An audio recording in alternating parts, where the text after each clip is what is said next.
Greetings to ladies and gentlemen, boys, girls, and girls, suckers, commenters, who subscribe, all subscribers, generally anybody who watches these videos. Welcome back.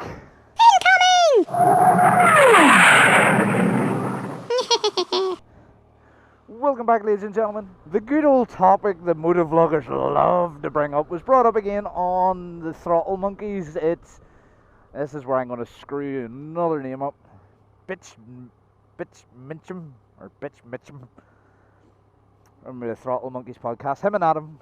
It's kind of one of those podcasts that MotoVloggers that you actually want to hear from actually get involved in. I know many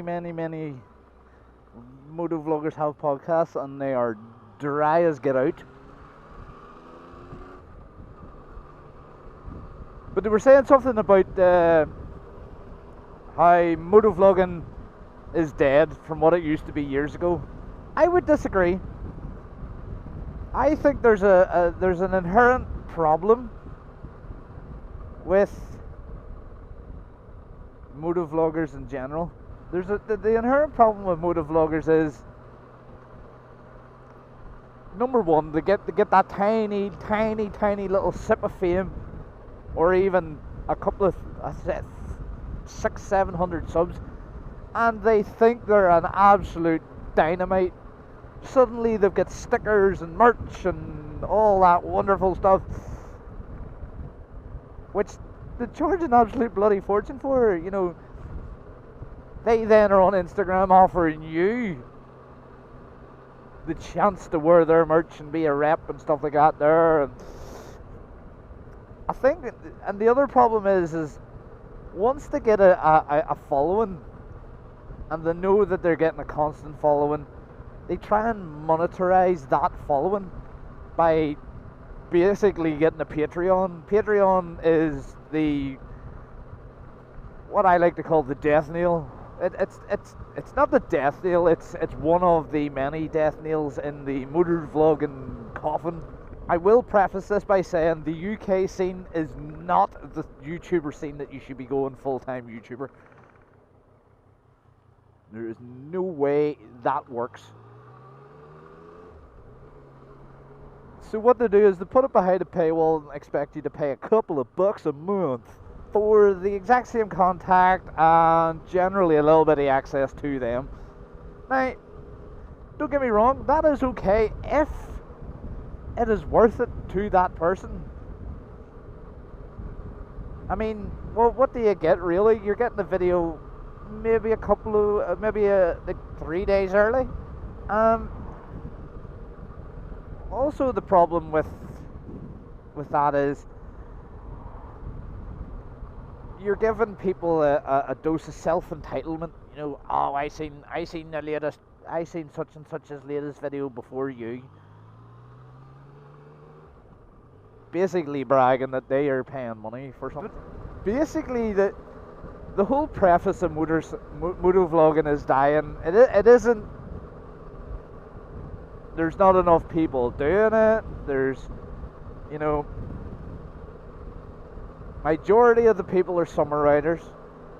So there's straight out the door. There's 6 months a year that they're going to change the either a gaming channel or a life channel. You get guys who come on and the only thing they want to do is be in a Moto Madness video. Like their whole dream is to like keep Moto Madness with videos. And again, whatever you want to do, you do. But at the end of the day, content that shows you actively driving like an absolute bell end damages not just you, but it damages everybody else's channel. So people automatically assume that because Lamb Chop goes and does track days, has all these expensive bikes, it's as if people automatically think that we all have access to really expensive bikes. No, I absolutely love Lamb Chop's stuff. No question about that. They just using him as an example. But what I would also say is, motovlogging hasn't died. It's become real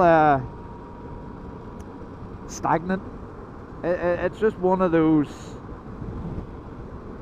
things that if you've watched one motovlog, you've probably watched them all. And even Adam and Mitchum, I'm not going to be able to say that name. They even brought up the similar points to, you know, it's 6-7 years ago, motovlogging was kind of groundbreaking. You know, it was breaking new ground in the YouTube market, and then the Americans came and then saturated the market because, as I said before, every American and their dog got a GoPro and suddenly wanted to be famous. But it's just one of those things. Making videos is fun. I enjoy going out, showing people things and taking people on wonderful little rides around my little part of the world, and then taking people to different parts of my little world and all that there fun stuff. If I was to get my YouTube partnership thing back, yeah, that's a bonus. That's an income. That's a passive income coming from YouTube and all that there sort of stuff. But to put it behind a paywall is kind of trying to section off the market for yourself. There's a pair of my gloves.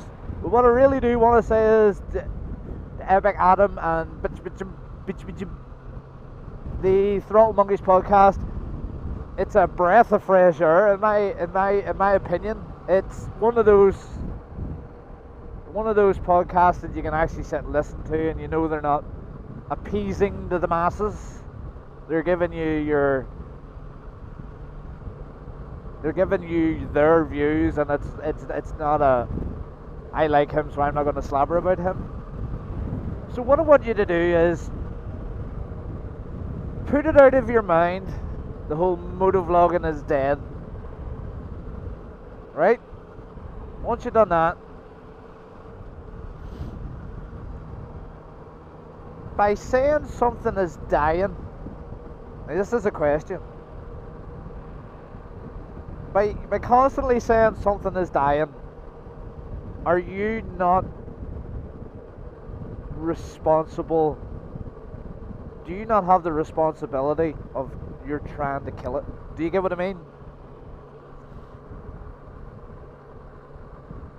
If your negativity about motovlogging, and I'm not saying the guys were being negative, but the general ethos around motovlogging is dying and all that there.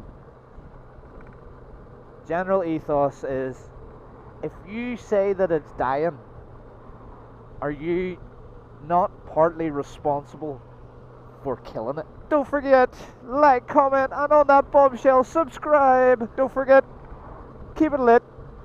And if you can't keep it lit, aren't you responsible for putting the fire out? Incoming!